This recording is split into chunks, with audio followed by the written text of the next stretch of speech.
This year, which is 2024, I decided to go to Jerusalem for Yom Kippur. I knew in advance that I needed to make a very clear arrangements to make this happen. One of the main reasons is that I knew that Jerusalem would close down for Yom Kippur on Friday and Saturday. This means that everything is closed. No restaurants, no stores, no supermarkets, no trains, no buses, no light rail, no cars, no nothing. I decided to go on Thursday so I could get prepared. I also wanted to experience Jerusalem at night on Thursday. I arrived in Jerusalem at about 11 o'clock in the morning on Thursday. I took a light rail along the Jaffa Street to where I was staying. It was packed with people. I booked a room in a monastery of nuns. It was close to the Jaffa Gate, which is one of the main entrances to the Old City and the Western Wall Plaza, or the Kotel. It was also very reasonably priced. It was a great place to stay. On arrival there, I bumped into another resident. He was the chief security officer for the EU. His position was to make sure that Israel and Jordan complied with their interactions under international law. He was staying at the monastery, but he worked in Amman, Jordan. He was a Frenchman and spoke good English. We had a long and very interesting talk. I settled in and then walked to and through the Jaffa Gate into the Jewish section of the Old City. I stopped at a restaurant to have lunch. You sit outside. I ate a shawarma. It's delicious and filling. There were many people moving around. Then I went to the plaza. The place was buzzing with people. A lot of davening was going on. The Kotel is an amazing place. The plaza was filling up with thousands of people. There was a man blowing a huge shofar. It was getting dark, so I decided to go to the Zion Gate. There were thousands of people there, and Israel is in the middle of a war. The restaurants and stores were open. There was fantastic music being played. I wanted to go back to the Kotel, but took the light rail in the wrong direction. I landed up at the Mahane Yehuda market. There were also thousands of people there. I was amazed. This was the night before Yom Kippur. I went back to the Kotel Plaza. It was about 10 at night. There were thousands of people there and many more coming in. At about 11:30, I started to get tired. There was nowhere to sit down. So I decided to go back through the Arab section this time. There were thousands of people coming towards me, going to the Kotel. It was strange. I had no idea why. I got to the Jaffa Gate. There were barriers around it. They were not letting people through. There was a huge crowd around the streets on the opposite side of the wall.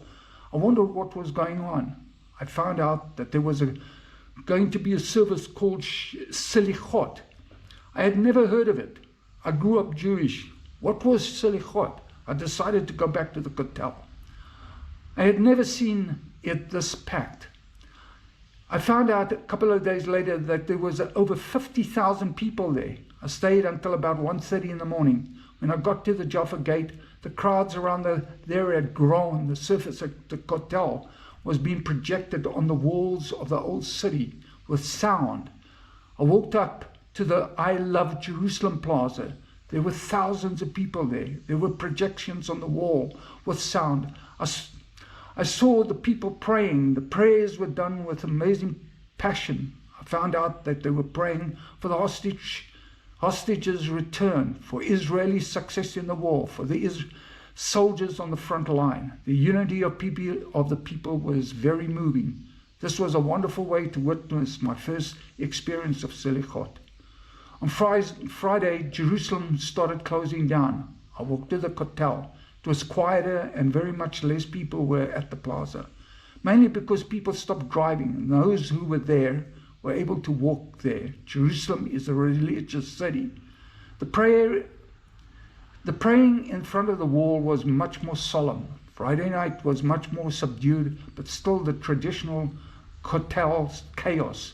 The services at the Kotel are made up of many minyans. There is not one service. On the way back, I met a person that suggested I go to the Aish synagogue for the Saturday Yom Kippur service. On Saturday, I went to the Aish synagogue. The synagogue is a large complex which is on a hill overlooking the Western Wall Plaza. There was about 200 to 300 men at the service. The women are in another room in the complex. The service was a moving experience.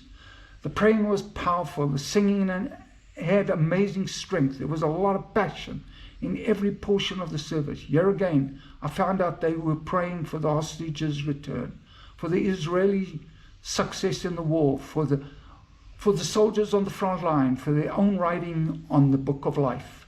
In the afternoon, I went back to the monastery. On the way, just outside the Jaffa Gate, I met a TV reporter for the BBC who was setting up and preparing for a broadcast. He invited me to follow him as he spoke in different areas on the outside of the wall to establish a backdrop. We had a long and interesting conversation with each other.